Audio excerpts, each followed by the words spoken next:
Pues hola, bienvenidos de nuevo a la Cueva de Pícaro y en un episodio de Estudio Historia un poco particular, porque vamos a hacer un monográfico, ¿vale?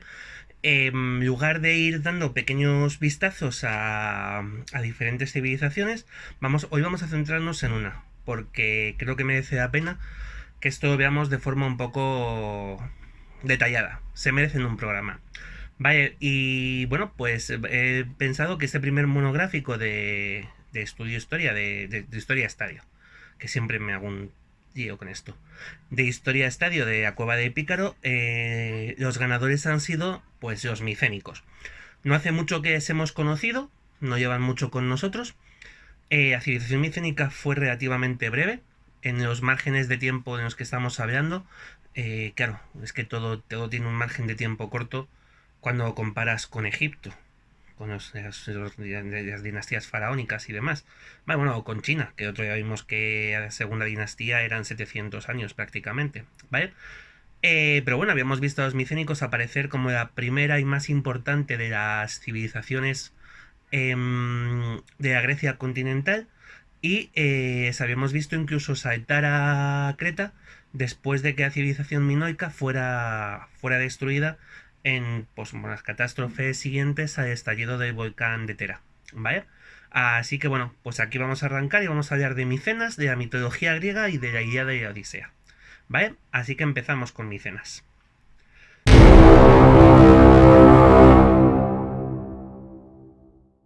Y es que habíamos dejado a los micénicos en plena expansión, haciéndose con el control, bueno, pues incluso de la vieja sociedad minoica. Pero bueno, lo bueno no suele durar mucho, así que a no mucho tardar vamos a encontrarnos con que para los micénicos las cosas empezaban a torcerse.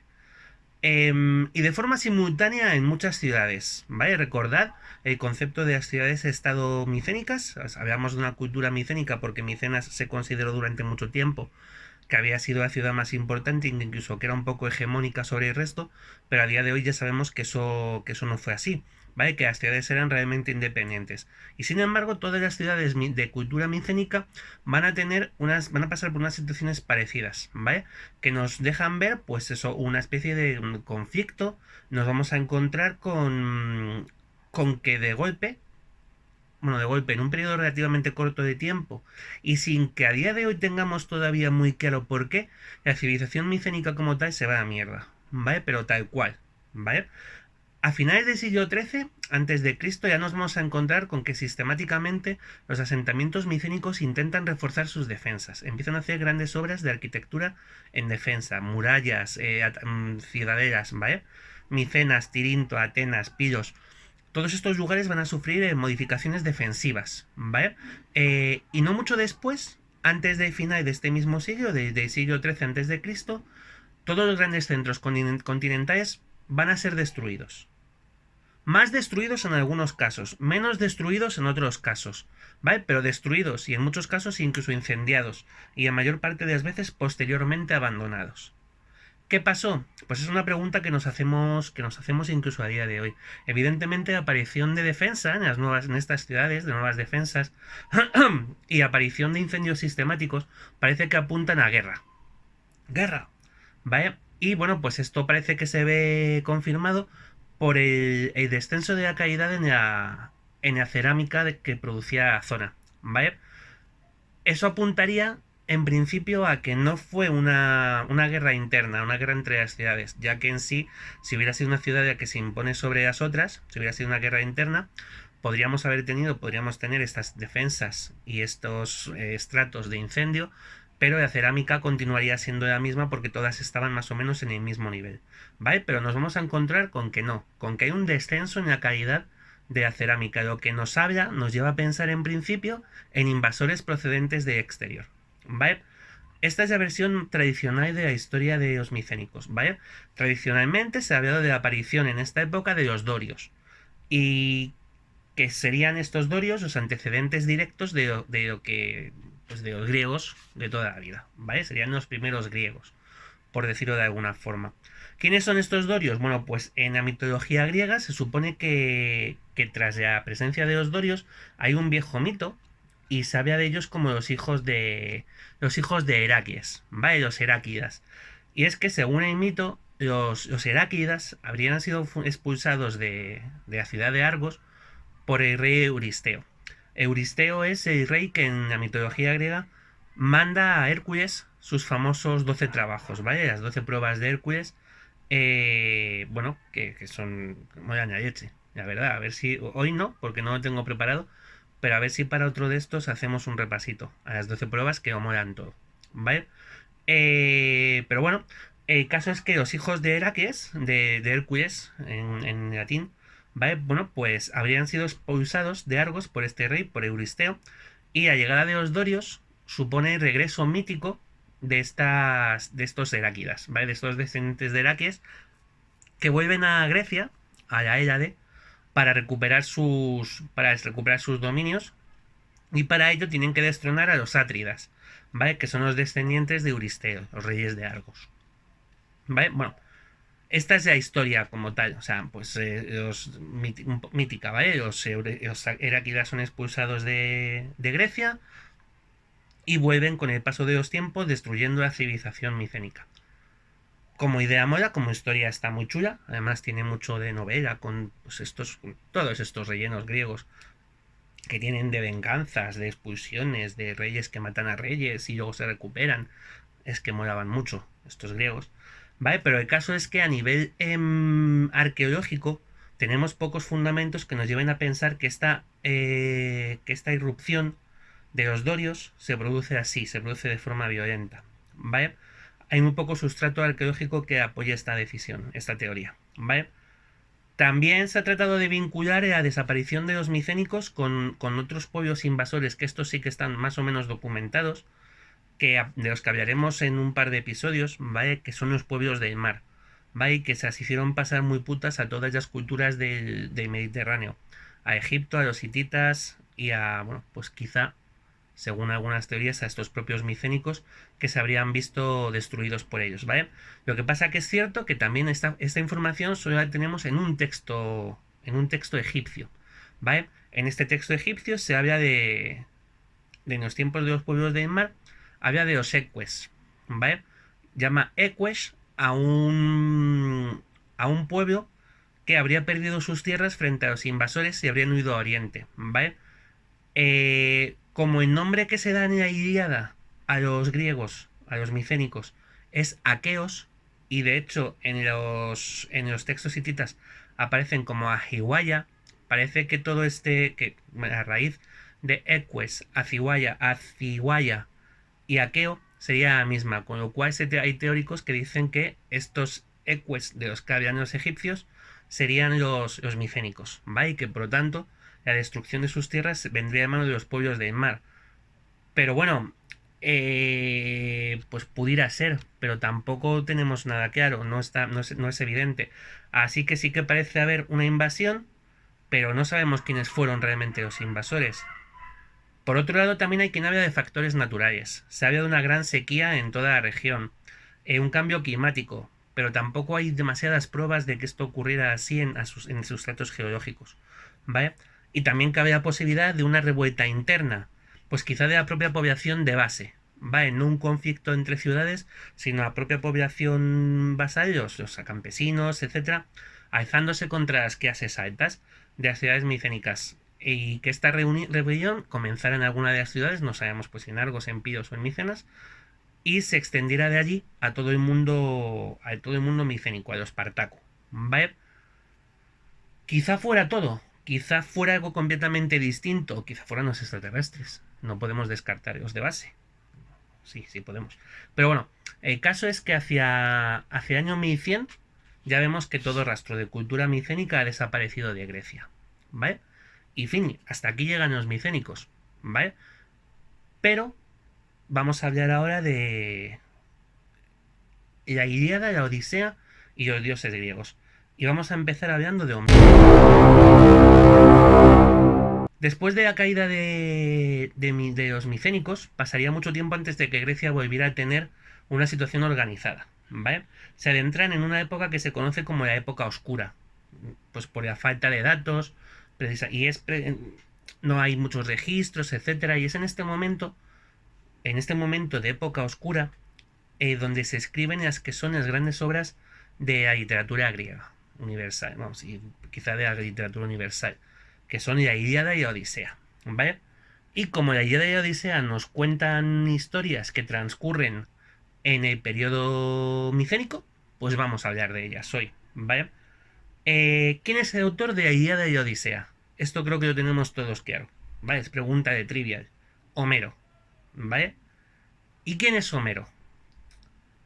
Pues esto ya empieza a entrar a duda. Aquí ya empieza a haber divergencias de opiniones, ¿vale? Eh, Parece ser que sobre Homero hay tantas leyendas como las que él creó sobre sus personajes. Tradicionalmente se ha entendido o se habla de que Homero es un poeta ciego que probablemente hubiera nacido en algún sitio cercano a Chipre o quizá la propia isla de Chipre, ¿vale? Pero a día de hoy hay mucha gente que considera que Homero no existió como tal y que sus obras son obras colegiadas, es decir, son la obra de varios artistas, de varios poetas, no de una sola persona que se hace llamar Homero, ¿vale? O sea, que Homero como tal no existiría, sino que sería una especie de colegio homérico, ¿vale? Bajo su nombre se encontrarían varios aedos. Lo que sí, lo único que están de acuerdo los expertos, que de esto entienden, es que el origen de bien del poeta Homero o de este colegio de escritores estaba en Jonia, ¿vale? En la costa de Anatolia, que era una zona de colonización griega, y esto lo saben, parece ser que por giros del lenguaje que Homero utiliza o con el que están escritos la Ilíada y la Odisea. Y en la Ilíada y en la Odisea vamos a encontrarnos con que están ya perfectamente formados los mitos de los dioses clásicos, los que ya, pues los dioses griegos de toda la vida.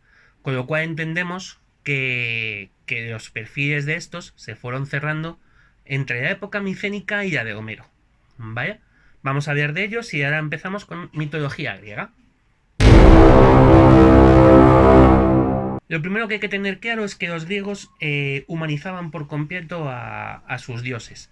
Los dioses griegos lo molan todo precisamente porque es como una gran telenovela, es como Dinastía, Falcon Crest, Dallas, todo junto. Juego de Tronos es mucho mejor que Juego de Tronos, ¿dónde va a parar? ¿Vale? Una telenovela turca, que es ahora lo que se lleva. Cuando yo era joven eran las venezolanas. Todos los dioses griegos tienen pasiones, virtudes, defectos, lazos familiares. Se quieren los unos a los otros, unos se quieren, otros se odian. Se llevan mal, se ponen los cuernos. Vaya, es todo como muy dramático, muy humano. Vaya, a su vez. No es distante, no es una imagen. No sé. Es muy parecida. Ojo, pues es muy parecida a los dioses griegos, realmente, porque luego ya vayamos viendo otro tipo de mitologías, por ejemplo los nórdicos o los celtas, por ejemplo, tienen unos dioses más distantes. Quizá la más parecida a que pueda asemejar más en este tipo de personajes a los griegos sea precisamente la de los nórdicos. Pero vamos a ver, por ejemplo, la mitología hindú, que los dioses son como muy lejanos, muy zen, tal. No, aquí los dioses se pillan unos rebotes de tres pares de cojones. Vale, los dioses griegos. Lo de que Osiris cogió, lo de Set que cogió a Osiris y hizo cachitos, porque lo repartió por el Nilo, una minucia, pero una minucia, de verdad, con las que se montaban estos. Vale, bien. ¿Cuál es el origen de los dioses griegos y de todo su universo? Bueno, pues el universo nace de una especie de fuerza primordial, que se llama caos. ¿Vale? Y de este caos van a nacer por sí misma, porque ya lo, ¿vale? Gea, que es la Tierra. ¿Vale? Y con Gea, con la Tierra, van a nacer otros seres, otros dioses. Antes de seguir, esto es solo una de las muchas cosmologías que los griegos tuvieron, ¿vale? Yo me he quedado con la que más me llama la atención y que nos vale para poner un poco en su sitio estas cosas de origen, ¿vale? Pero los griegos tienen muchas otras cosmogonías donde, por ejemplo, en vez de ser el caos, el ser fundamental o primigenio es la noche, ¿vale? Hay otras donde es la noche y otras donde, bueno, pues hay personajes que cambian de... Vamos a hablar ahora de Eros, por ejemplo, que en esta cosmogonía es hermano, por así decirlo, es hijo del caos, pero en otras cosmogonías, Eros, es hijo de Afrodita, ¿vale? Pero bueno, nos vamos a quedar con esta, que me ha gustado, ¿vale? Entonces lo he dicho, al principio es el caos y de este caos van a hacer Gea por sí misma, ¿vale? Gea es la tierra y junto a Gea van a nacer otros seres completos que van a ser Eros, que es el amor, Tártaro, que es el abismo, Erebo, que es por ejemplo la sombra, ¿vale? Erebo, la sombra, lo mola todo también, ¿vale? Por sí misma, porque ya lo vale, y sin ayuda de nadie, Gea va a engendrar, va a crear a Urano, que es el cielo, ¿vale? Y efectivamente ya tenemos aquí un hombre y una mujer. Como no tenían nada mejor que hacer porque no había otra cosa, no había tele en aquel momento, pues se empezaron a procrear a lo loco, ¿vale? Creando a lo que serían un poco los dioses griegos 1.0, que serían los titanes, ¿vale? Y como si fueran faraones griegos, pues los titanes, como si fueran Lannister, se fueron emparejando entre hermanos, ¿vale? De modo que tenemos varias parejas de titanes, ¿vale? Pues Océano, Ceo, Crío, Hiperión, Jápeto, Tea, Rea, Temis, Nemosine, Febe, Tetis y Rea. No sé si es la que me he dejado. No, Crono. ¿Vale? Y esta completa de titanes, para que le interesen estas cosas. Océano, Ceo, Crío, Hiperión, Jápeto, Tea, Rea, Temis, Nemosine, Febe, Tetis y Crono. ¿Vale?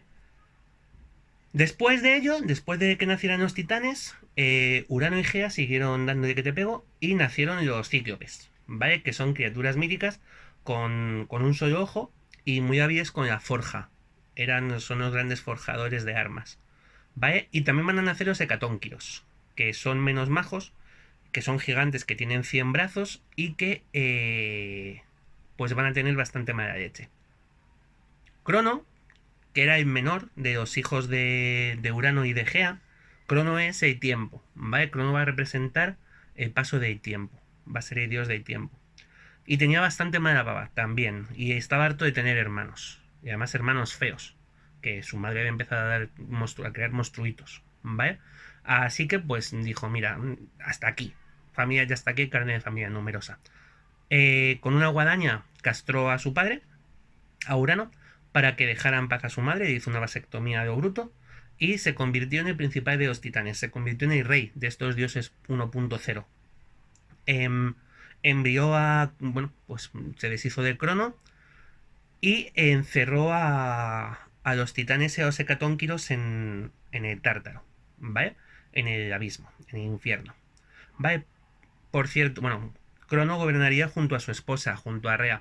Y después de la castración de Urano, cuando pues el semen de los genitales de Urano cayeron al mar, formando la espuma del mar, y de esa espuma nacería Afrodita, que sería la diosa de la belleza, ¿vale? Con esta imagen de esperma de Urano formando las olas del mar, la próxima vez que vayáis a la playa vais a ver el agua de otra manera. Esto casi seguro. Total, que la historia continuó. Crono y Rea fueron los reyes de los dioses 1.0, como he dicho, y tuvieron varios hijos. Pero para que no se repitiera lo que había ocurrido con su propio golpe de estado en plan familiar, pues según iban naciendo los hijos de Rea, Crono se los comía, ¿vale? Porque era así, él era majo. No sé, tenía hambre de niños.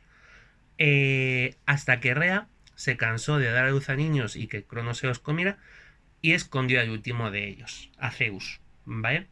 ¿Cómo lo escondió? Pues porque le dio a Crono una piedra envuelta en pañales y Zeus y Crono se la tragó, ¿vale? Coló.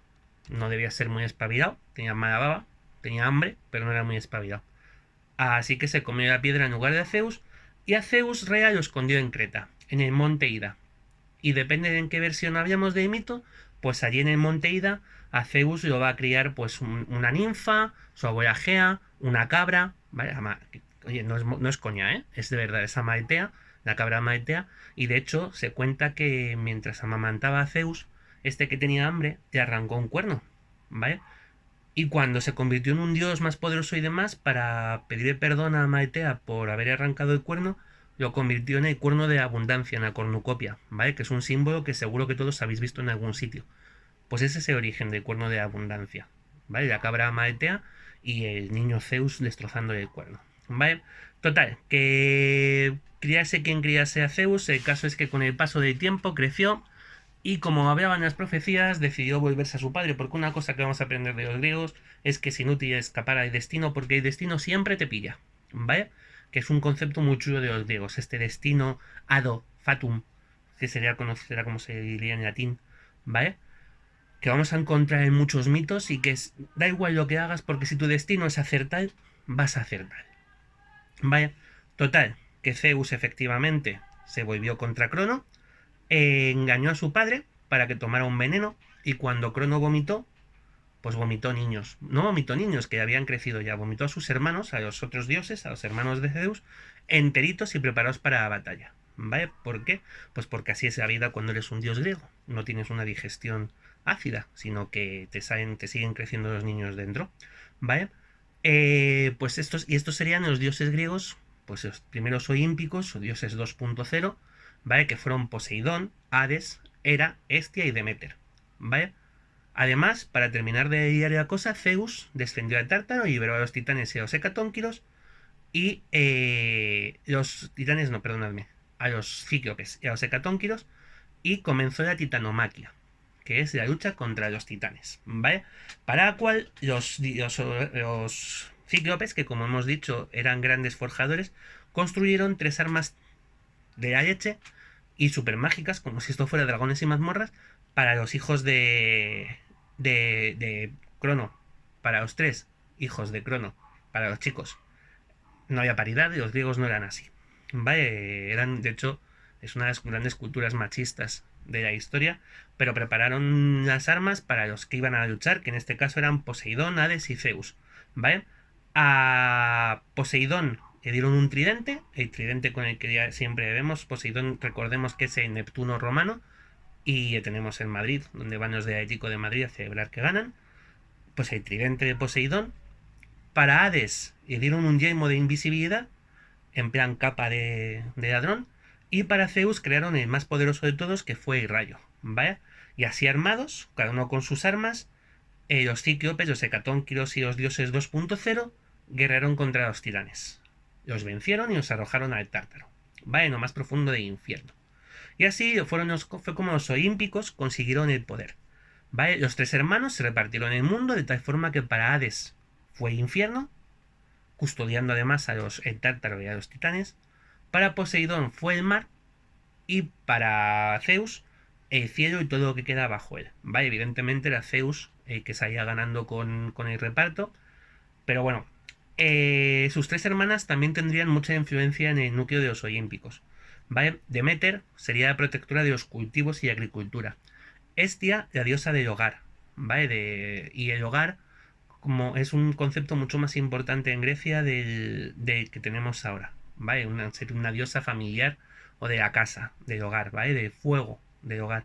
Que será sobre todo como va a pasar a Roma, donde será aún mucho más importante la versión romana de Hestia, Vesta, ¿vale?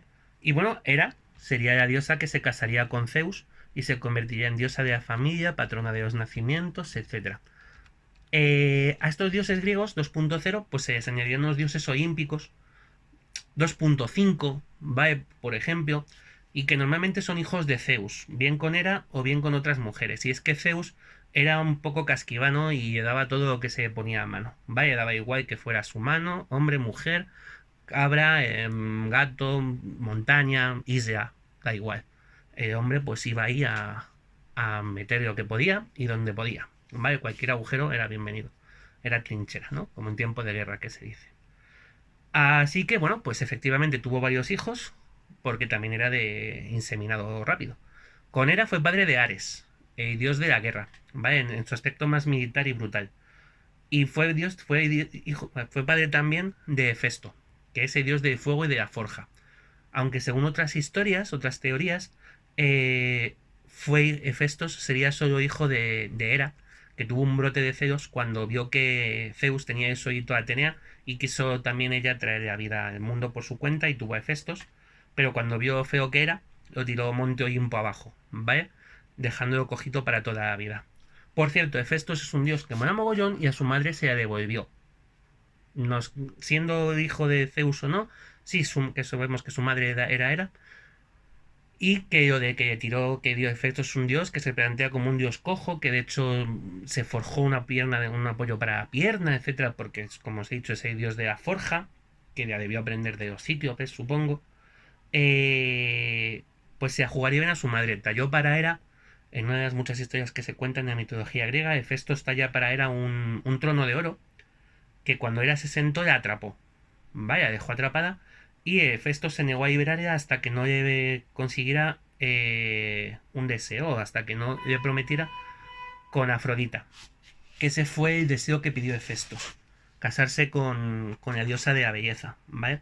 Y esto también dio de sí en el Olimpo, en aquellos tiempos olímpicos, porque era la más hermosa de las diosas con el dios más feo, ¿vale? Además, Afrodita también era un poco ligera de cascos y le molaba más que otra cosa Ares y bueno, pues en fin, que ahí también se dieron situaciones curiosas porque, por ejemplo, Hefesto se encerró, engañó a Ares y a Afrodita y espilló, les atrapó mientras estaban dándole al tema con una red dorada y los exhibió ante el resto de los dioses, que a Afrodita se le pillaba bastante las cosas como son. ¿Vale? Pero bueno, tenemos a Ares, tenemos a Hefestos, ¿vale? Los gemelos Apolo y Artemisa nacieron de unión de Zeus con una hija de los titanes Ceo y Febe, ¿vale? Ceo y Febe van a ser dos titanes de origen, bueno, que van a tener dominio sobre la luna. Eran titanes lunares, por así decirlo. Y tuvieron una hija que se llamaba Leto, ¿vale? Y pues Zeus se guió con Leto y la dejó embarazada. Y era con bastante mala leche, que es algo que a Hera le va a sobrar, mala leche. Cuando se enteró de que Leto estaba embarazada de Zeus, prohibió a la tierra acoger su parto, de forma que Leto iba a pobre vagabundeando, pues muerta de dolor y sin poder parir. ¿Vale? Hasta que una ninfa, Ortigia, se convirtió en una isla para evitar el sufrimiento a Leto y allí nacieron sus hijos, ¿vale? Apolo y Artemisa. La isla de Ortigia se terminaría convirtiendo en la isla de Delos, una de las más importantes para el futuro de la historia de Grecia, sobre todo a nivel político, ¿vale? Apolo sería el dios de la luz y de la música, y su hermana, Artemisa, sería la diosa de la caza. Con el paso del tiempo recibirían atribuciones de otros dioses, ¿vale? Apolo se convertiría en el dios del sol, sustituyendo a Helios, que era el dios del sol original, mientras que Artemisa sustituía también a Selene como diosa de la luna, ¿vale? Bueno, pues tenemos más dioses. Hermes, por ejemplo, sería hijo de Zeus y una de las Pléyades, Maya, ¿vale? Y sería el mensajero de los dioses, sería el protector de los caminos y de los ladrones al mismo tiempo. Dionisos sería el dios de la fertilidad, del vino. Los romanos llamarían Baco, que es como probablemente más nos suena. Y va a ser hijo de Zeus y Semele, que como era gastaba así como las gastaba, cuando descubrió que Zeus había sido infiel con Semele, hizo que Semele ardiera en un arrebato completo de Zeus. Y Zeus lo que hizo fue tomar al niño, nonato, pues a un feto, un proyecto de Dionisos, y se lo injertó en un muslo, ¿vale? De forma que Dionisos terminó de gestarse en el muslo de su padre y de ahí viene, no, parece ser que de ahí viene el nombre porque Dionisos significa algo como dos veces nacido, nacido de Dio, bueno, de Dio es una forma, uno de los apelativos de Zeus, ¿vale? La raíz Dio. De hecho, nuestra palabra Dios es una continuación de Zeus, del nombre de Zeus, ¿vale? Pues ese va a ser Dionisos. ¿Quién más? ¿Quién más? ¿Quién más? Bueno, por supuesto, Atenea. Atenea, la diosa Atenea, que tiene una historia súper chula, ¿vale? Que es la diosa de la sabiduría y de la guerra en su versión táctica y honorable, ¿vale? Mientras Ares es lo brutal y lo sangriento de la guerra, Atenea va a ser la parte táctica, la parte inteligente, la parte honorable, ¿vale? Y es que había una profecía que decía que un hijo nacido de Zeus y Metis destronaría a Zeus, ¿vale? Pues en lugar de guardarse la cosita y no apartarse de Metis, lo que Zeus hizo fue, pues nada, tirarse igualmente. Y cuando se quedó embarazada, cuando supo que se quedó embarazada, Zeus se la comió, ¿vale? Siguiendo el ejemplo de papá Crono, pues se comió a Metis. Lo que ocurrió es que Metis es la memoria, por cierto. Metis es bueno, no es la memoria es Mnemosine. Pero Metis tiene también algún tipo de atribución como de pensamiento, tal. Total, que no me acuerdo, lo reviso y os lo pongo aquí ahora. Pero bueno, da igual. El caso es que después de comerse a Metis, con el tiempo, a Zeus empezó a doler la cabeza. Y dolía la cabeza y dolía la cabeza. Y no lo soportaba y entonces le pidió a Hefestos que le abriera la cabeza para ver qué pasaba y que saliera ya el dolor. Así que Hefestos golpeó la cabeza de Zeus con un martillo para abrirse y allí que apareció Atenea. ¿Vale? Tal cual. Con su armadura puesta y preparada para ir a la guerra. Que es una imagen súper chula de cómo el pensamiento, porque tenía eso que he dicho, esa diosa de la sabiduría, surge de la cabeza del hombre, de la humanidad. ¿Vale? Bueno, pues con Atenea y, bueno, Afrodita, que era una tía, especie de tía de la familia, estos serían los olímpicos. Había muchos otros dioses, ¿eh? Pero estos eran los principales. Tenemos a Iris, que era la mensajera de Hera, Helios, el dios del sol, Selene de la luna, que ya hemos hablado de ellos, Asclepio sería el dios de la medicina, Hécate, la diosa de la hechicería, Némesis, la diosa de la venganza, Deimos y Fobos, los dioses del miedo y el terror, y luego es que encima estarían los semidioses, ¿vale? Que eran, pues, como Heracles o Perseo, o héroes como Teseo, Jasón, Edipo, etcétera, ¿vale? Y muchos de estos dioses olímpicos participarían en la Ilíada y en la Odisea, poniéndose del lado de griegos o troyanos. Y ahora vamos al turrón, que es precisamente la Ilíada y la Odisea.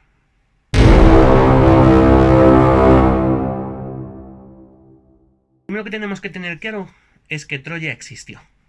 Eso es un hecho. Vaya, y está perfectamente localizada en el estrecho de los Dardanelos, en la actual Turquía. Sabemos que debió ser un importante centro comercial, tenía una ubicación perfecta para intermediar en el comercio entre Oriente y Occidente. Sabemos además que en el estrato geológico que se correspondería con la época micénica fue destruida, con lo cual ahí tenemos nuestra guerra de Troya, servida. ¿Vale? Hubo guerra en Troya. Entendemos que debió tratarse de una guerra de tipo comercial, pero que quedó, los griegos, los micénicos, o quedó tan marcada en el ideario mitológico de la época oscura, por así decirlo, que estos reflejaron esta guerra con Troya en la Ilíada. ¿Vale? Ojo, no toda la guerra de Troya está en la Ilíada. Hay muchas partes de la guerra de Troya que tenemos que saber por otras fuentes, ¿vale? Ya que la Ilíada recoge solo una parte. Cuando ya llevan 10 años de guerra y pues 9 años de guerra, perdón, y tras una peste que asola el campamento griego, el rey de Micenas, Agamenón, le arrebata a Aquiles a una de sus esclavas, que es un trofeo, ¿vale? La esclava Briseida, lo que provoca pues la cólera de Aquiles. Y es con donde empieza la Ilíada, que empieza precisamente con esa frase: canta, oh musa, la cólera de Aquiles. ¿Vale? Evidentemente este no es el principio de la historia. La historia comienza mucho antes, mucho más atrás, ¿vale? Todo empieza con Paris. Paris va a ser hijo de los reyes de Troya, Príamo y Hécuba. Su madre, la reina Hécuba, tuvo un sueño, según el cual se vaticinaba que Paris iba a destruir Troya. Y con esta profecía en la cabeza, pues el rey Príamo ordenó a uno de sus criados que se llevara a Paris al monte Ida y lo abandonara allí, ¿vale? Para que se lo comieran los lobos o muriera en la selva, que es como, pues esto lo veríamos, aparece en bastantes historias griegas, lo de abandono y la supervivencia accidental. Y es que el criado al que se encomendó este hecho, a Gelao, se encariñó con el niño y decidió criarlo como si fuera suyo. Así que Paris se cría como hijo de Agelao. Y se ve metido en uno de los marrones mitológicos más gordos de todos los que se inventaron los griegos. Y es que había que tener mala baba, ¿vale? El juicio de Paris. Esto comienza cuando Eris, una diosa, hija de Ares, la diosa de la discordia, tuvo una idea de jugar a un juego de destruye amistades, ¿no? De estos que tienen pues, una fiesta de amigos y te vuelves solo a casa porque odias a todo el mundo, ¿vale? Y es que en una fiesta de diosas lanzó una manzana de oro en la que ponía a la más hermosa. Evidentemente las diosas griegas empezaron de inmediato a pretender la manzana. Y sobre todo tres de ellas, Atenea, Hera y Afrodita. Con las tres diosas disputándose la manzana y todos los dioses de Olimpo mirando hacia otro lado porque no querían entrometerse, porque sabían que ponerse del lado de una de otra les iba a salir caro, se hacían los suecos, ¿vale? Pues finalmente Zeus tuvo que intervenir, pero Zeus no dijo gana esta, porque estaba muy jodido. Se determinó dejarlo todo en manos de un humano, ¿vale? Se decidió que fuera el joven pastor Paris quien decidiera cuál de las tres diosas era la más bella. Como las tres diosas, aparte de querer ser bellas, eran muy listas, intentaron sobornar a Paris para que se hiciera a ellas. Atenea le ofreció sabiduría, Hera le ofreció poder, y Afrodita le ofreció a la mujer más hermosa del universo, ¿vale? Como Paris era joven, tenía las hormonas aceleradas, pues lo tuvo muy fácil. Determinó que la más bella era Afrodita. Y con eso dejó muy contenta a Afrodita y muy cabreadas a las otras dos, a Hera y a Atenea. Y esto le costaría caro con el paso del tiempo a París y a todos los troyanos, ¿vale? Total, que Afrodita se quedaba comprometida a entregarle a París a la mujer más hermosa del mundo, ¿vale? Con el paso del tiempo no tardía en descubrirse la verdad de que París era hijo de Príamo y Hécuba. Sería admitido de vuelta en Troya, y mientras su hermana Casandra decía a todo el mundo que aquella idea era regular tirando a mal, ¿vale? Y que París iba a destruir Troya, pero es que a Casandra no le hacía caso a nadie. ¿Por qué? Pues porque Casandra hacía tiempo que había traído las atenciones de Apolo, ¿vale? Pero había rechazado a Dios, y había dicho contigo no bicho. Y Apolo, que llevaba regular esto de Me Too, ¿vale? Pues dio una de cal y otra de arena a Casandra y dijo, bueno, venga, no, no importa, lo llevo bien. Toma, el don de la profecía, para que sepas lo que va a venir, te regalo el don de la profecía. Pero nadie te va a creer. Tú vas a decir siempre la verdad, pero nadie te va a creer, ¿vale? Así que total que Casandra andaba loca de los peines por toda Troya diciendo que París era el horror, pero nadie la creía. De modo que incluso su padre, el rey Príamo, decidió enviarle a Esparta para una negociación, ¿vale? Rollo de esto, de, venga, intégrate en la familia, toma, vete a dar un viajecito y pues se fue a Esparta a negociar con los espartanos temas comerciales para Troya, ¿vale? Y allí, casualmente, París conoció a la mujer más bella del mundo, Helena, la esposa del rey de Esparta, de Menelao. Helena era hija de Zeus, ¿vale? Zeus y de Leda, de una mujer llamada Leda. Y como Zeus, por estas cosas de dios griego raro que tenía, se había convertido en cisne para zumbarse a Leda, cosas de griegos, insisto, ya habíamos hablado en su momento de cómo la reina de Creta, Pasifae, la mujer de Minos, se enamoró de un toro, ¿vale? Y tuvo al Minotauro. Bueno, pues Leda se había quedado embarazada al mismo tiempo, no, tuvo dos huevos, ¿vale? Y en uno de ellos nacieron dos chicas, y venían Helena, hija de Zeus, y su hermana Clitemnestra, que curiosamente era hija del rey de Esparta, ¿vale? Del verdadero marido de Leda, Tíndaro, ¿vale? Y por otro lado, en el otro huevo venían dos niños, Castor y Pollux, que pasaba lo mismo. Castor era hijo de Tíndaro, del rey de Tindareo, el rey de Esparta, mientras que Pollux era hijo de Zeus, ¿vale? O sea, retorcido, zoofílico y encima extraño, ¿vale? Bueno, total. Cuando Helena se creció, pues se montó la de Zeus es Cristo, porque todos los aqueos, todos los reyes aqueos querían casarse con ella, ¿vale? Y estuvieron a punto de ir a una guerra gordísima hasta que uno de ellos, Odiseo, que pasaría a la historia como Ulises, por la versión romana del nombre, pues Odiseo fue el que planteó hacer un juramento para defender siempre el matrimonio entre Helena y el que sería su marido, Menelao, ¿vale? Y se quedarían con Esparta.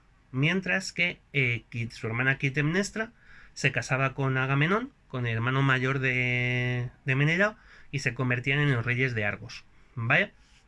De Micenas, perdonad, en los reyes de Micenas, ¿vale? Pero claro, había una promesa pendiente. Cuando Helena vio a París, se enamoró locamente de él, no se lo pensaron y se fugaron juntos a Troya, ¿vale? Menelao, que era un poco calzonazos, se fue llorando a su hermano mayor, a Agamenón, y Agamenón convocó la promesa que habían hecho todos los señores aqueos de defender el matrimonio entre Helena y Menelao. Y ahí ya tenemos Yada, porque Agamenón convenció a todos los reyes aqueos de poner rumbo a Troya y darles una paliza que no olvidarían jamás, ¿vale? Y Agamenón marchó a Troya con todas las fuerzas que pudo reunir, y además esta guerra también dividió a los propios dioses, ¿vale?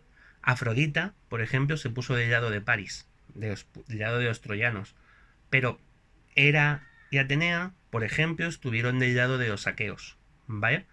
Eh, Apolo, Ares, también lucharían del lado de los troyanos, ¿vale? Pero bueno, empieza la guerra, pues por Troya lucharon, había héroes a ambos lados. Por Troya lucharían los hijos de Príamo, ¿vale? Pues hemos hablado de París, pero el mayor estaba también de Ífobo, por ejemplo. Pero el mayor de todos los héroes troyanos sería Héctor, ¿vale? Héctor, que era hijo de Príamo y Hécuba, heredero del trono de Troya, y que estaba casado con una mujer, con Andrómaca, de la cual tenía un hijo, Astyanax. El pequeño significa pequeño señor, ¿vale? Bueno, pues. Pues eso que he dicho, también estaría de ayuda de Ifo, o por ejemplo de Hipólita, la reina de las Amazonas, que lucharían al lado de los troyanos contra los aqueos. ¿Vale? Y había un jovenzuelo por aquí llamado Eneas, del que hablaremos mucho más adelante. Ya veréis cómo nos encontramos otra vez con Eneas. En el lado de los aqueos, junto a Agamenón y Menelao, pues viajaron Odiseo, rey de Ítaca, Diomedes de Troya y por supuesto el más grande de los guerreros aqueos, Aquiles, hijo de Peleo y de la ninfa Tetis, ¿vale? La ninfa Tetis, que como ninfa que era y diosa, semidiosa, quiso conceder inmortalidad a su hijo. Acordaos de aquella imagen famosa de sumergió en las aguas de un río que daba inmortalidad, pero como le sujetaba del tobillo, del talón, ahí no le tocó el agua y por lo tanto era su punto débil, el famoso talón de Aquiles, ¿vale?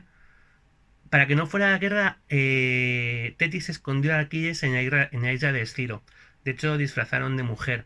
Pero Odiseo, que era un coquito, ¿vale? Consiguió encontrar y llevó a Troya. Y allí pues se iniciaba la guerra. Y 10 años después comenzaría el relato de Homero, ¿vale? Los últimos días de la guerra de Troya con, pues eso, pues lo que hemos comentado, ¿no? Por supuesto, en todos estos años hubo bajas y altas, ¿vale? De forma que destacarían como guerreros, como héroes, Aquiles y Héctor, los que ya hemos comentado. Lo dicho, Aquiles se pone furioso cuando después de una peste provocada por Apolo en el campamento de los Troya, en el campamento aqueo, Agamenón se ve obligado a devolver su botín de batalla a sacerdotisa, bueno, una esclava que tenía Criseida, a su padre, Crises, que era un sacerdote de Apolo, y el rey de Micenas, Agamenón, con bastante mala baba, cuando ve que retiran a Criseida, dice, pues si yo me quedo sin Criseida, sin mi trofeo, sin mi botín, tú te quedas sin el tuyo. Y obliga a Aquiles a cederle, le quita a Aquiles a Briseida. Aquiles se enfada, dice, no respiro, y se retiró a su campamento, ¿vale? Y no va a dejar de participar en las siguientes batallas, con lo cual los troyanos van a empezar a dar hostias a los aqueos a mano abierta, ¿vale? Hasta el punto de que su amante y amigo de Aquiles, Patroclo, ¿vale? Pues finalmente toma las armas de Aquiles y marcha a la batalla con ellas, haciéndose pasar por él para infundir el miedo en el corazón de sus enemigos como si fuera Batman, ¿vale? Pero claro, Patroclo no es Aquiles y Patroclo va a cascar en manos de Héctor, lo que va a cabrear bastante a Aquiles, que va a volver a batalla y va a matar a Héctor y va a profanar su cadáver. Le va a agujerear los tendones de los tobillos con correas y lo va a arrastrar con los caballos por el campo de batalla y se niega a devolvérselo a su padre, que esto era algo que debían hacerse por ley troyana, aquea y divina, entregar los cadáveres. Pues aquí se negó hasta que el propio Príamo se presentó en su tienda disfrazado, ¿vale? Para rogarle, abrazado a sus rodillas, que devolviera el cadáver de su hijo. Que ahí fue cuando Aquiles se enterneció y por fin le devuelve a Héctor a Príamo, ¿vale? Para que sea enterrado con honores. Aún así, ni siquiera así se decidía la guerra. Ni con Héctor muerto, los troyanos se rendían, ni los aqueos conseguían ganar. Y fue finalmente Odiseo quien tramó el plan que les llevaría a ganar la guerra de Troya, ese famoso caballo, ¿vale? Los griegos se llevaron sus naves, las escondieron, ¿vale? Y dejaron en la playa frente a Troya, un caballo de madera, grandote, que era un símbolo sagrado y los troyanos pensaron que era un regalo de paz, una ofrenda de paz, ¿vale? De modo que lo metieron en la ciudad, desmontando incluso las puertas porque no cabía, ¿vale? Y por la noche, pues bueno, pues se dio una fiesta, yache. Hemos ganado los griegos, pim pam, cubatita por aquí, que si tal, que si pascual, que la ruta del bacalao pasaba por Troya. Total, que para cuando cayó la noche, los troyanos estaban borrachos como cubas y se reveló el plan de Odiseo, que salió se había escondido en el caballo con un grupo pequeño de soldados griegos y abrieron las puertas de la ciudad para que el resto de los guerreros aqueos pudieran entrar y saquear y destruir Troya. Y así fue como ganaron. De ahí he dicho de Timeo Danos se dona ferentes, que es temo a los griegos incluso cuando hacen regalos, ¿vale? Que es un dicho muy sabio, de estos que aporta sabiduría popular. ¿Vale? Bueno, pues abrieron las puertas de la ciudad, los aqueos entraron a saco, ¿vale? Y organizaron una gran matanza de troyanos, destruyendo la ciudad. Neoptólemo, que era hijo de Aquiles, por ejemplo, mataría a Príamo y tomaría como esclava a Andrómaca, la mujer de Héctor. Y como tenía un niño que le estorbaba, pues lo tiró por las murallas de la ciudad, lo despeñó. ¿Vale? Odiseo, en la parte del botín de Odiseo entraría Hécuba, la reina. Y lo que hizo fue enviarle a Tracia. ¿Vale? Allí en Tracia descubriría que el rey de Tracia, Polimestor, había matado a su hijo Polídoro. Y Hécuba, ya loca de dolor, pues le sacó los ojos a Polimestor, mató a sus hijos y luego se suicidó, o según el mito, según la versión que leas, fue convertida en perra por los dioses, pues porque no dejaba de aullar y de llorar. ¿Vale? Casandra fue violada junto al paladión de la diosa Atenea por Ajax el Pequeño. ¿Vale? Había dos Ajax en la guerra de Troya, Ajax el Mayor y Ajax el Pequeño. Pues este pequeño fue el que la violó y luego se la entregó a Agamenón, ¿vale? Que se la llevaría de esclava a Micenas. Menelao encontró a Helena, pero en lugar de castigarla, pues parece ser que Helena se despelotó delante de Agamenón, de Menelao, perdonadme.